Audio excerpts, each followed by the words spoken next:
In the meantime, I do want to move to New York, where I am joined by Jeremy Edelman, an Olympian and captain of the Israeli bobsled team Edelman. Firstly, welcome to the broadcast, and thank you so very much for joining us. Just before we had an update from our team in the south and the north, we were speaking in studio about the way that Israel's war against Hamas has been presented to the international arena, and that just brings us to the topic that you're here to discuss, being in the sports arena. You've, I believe, have been a crucial voice yourself in fighting the narrative on Israel's war abroad. What can you tell us about your personal activism? I personally believe that athletes who represent the country have a personal responsibility to do so at all times, and all the more so in war. Of the team members of my bobsled team, 5 are currently serving, with one in the past who is a past member of the team. He is currently serving. I'm the only member of the team essentially who is not serving. I moved to Israel too late. My responsibility that I have seen fit to take on is to serve where I can. So I'm located in the United States, where we were about to start our season, and I've tried to go out and talk to people in uniform to just explain to them what our side of things are and to understand why they might not support us. I think it's really important that Israelis not lose this PR war. Historically, Israelis have been so poor at presenting our side because we don't have a human face, because we don't speak to people. It is really easy to connect with loss. It's really easy to connect with death and to images of destruction. But people don't understand or see the side of the Israelis of why this has occurred. That is not Israel's fault, that is Hamas's fault. And so that is what my role and responsibility is at this point in time.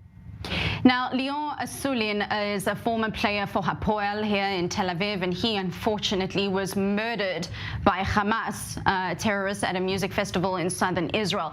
Israeli players at the moment, understandably, are most likely petrified to be playing any of their sports because of the threats of violence against them. I'd like to know, firstly, if you've seen this in action, but also to ask how the world, or how at least the sports world, views this. We're talking about athletes that should be far removed from politics, but evidently we know politics and sports are always combined, but should not be held responsible for the actions of their country or their government. I'll say one of the pivotal moments of my sporting career at the Olympics in 2018 was marred by a hugely anti-Semitic event from a member of the sporting body from which I compete.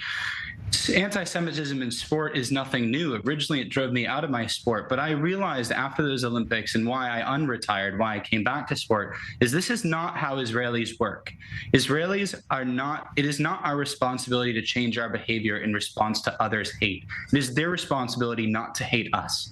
And so when this war broke out, I saw it fit I wrapped our team vehicle. It is impossible. It is a massive, massive bus sitting outside on the streets of New York that has Israel plastered all over it. You can't miss it. We should be proud. We should be an incredibly proud people. I have to speak to the people who insist that we have to hide ourselves for fear. Israel exists to protect us. For the first time in modern history, we can be proud of who we are. We should be proud, and we should stand on the street and we should say, I'm an Israeli, I am a Jew. You don't get to do this to us. If you have a problem with us, that is your problem. It is not our problem.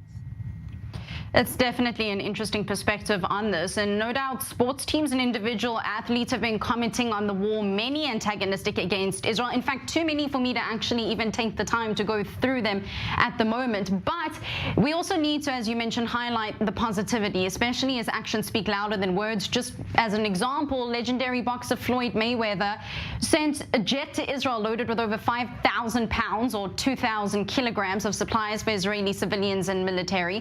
What is happening from the efforts from America at this point of time with regards to that as well? Are we seeing more sports figures coming out and offering support and aid to Israel, apart from the many that are antagonistic towards the state? I think for people who don't have a personal connection to Israel or a personal connection to Jewish people who themselves were connected, it is a very tough line for them to take, because in the United States, there is a very vocal group of people who really dislike Jews, who really dislike Israel. One of the things about this war, and one of the things it has exposed, is the extreme extreme amount of anti-Semitism that is still present in this country. And for those of us who have followed it, for those of us who have been in sport or out of sport, we have known this. We have lived it.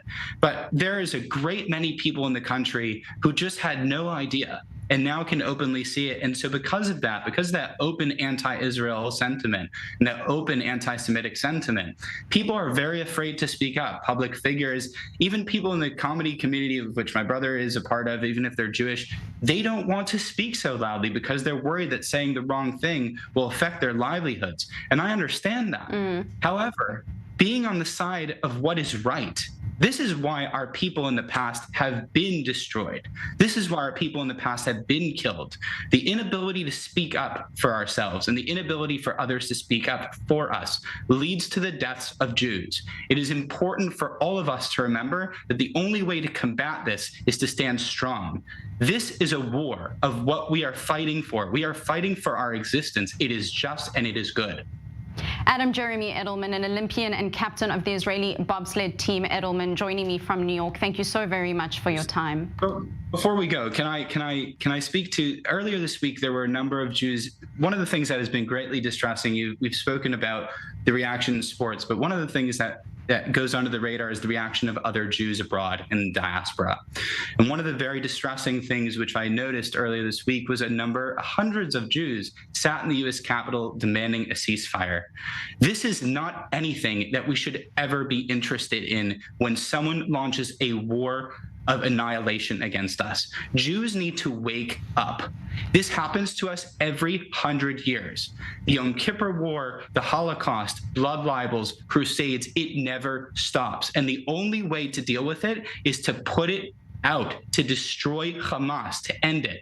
This war is important. It is a fight for our survival. And so for those who sit in the Capitol, Jews, my own people, who sit in the Capitol and demand that the response to those who slaughtered us is to appease them, is to sign a ceasefire with them, appeasement comes back and harms us tenfold. This must be stopped. Wake up.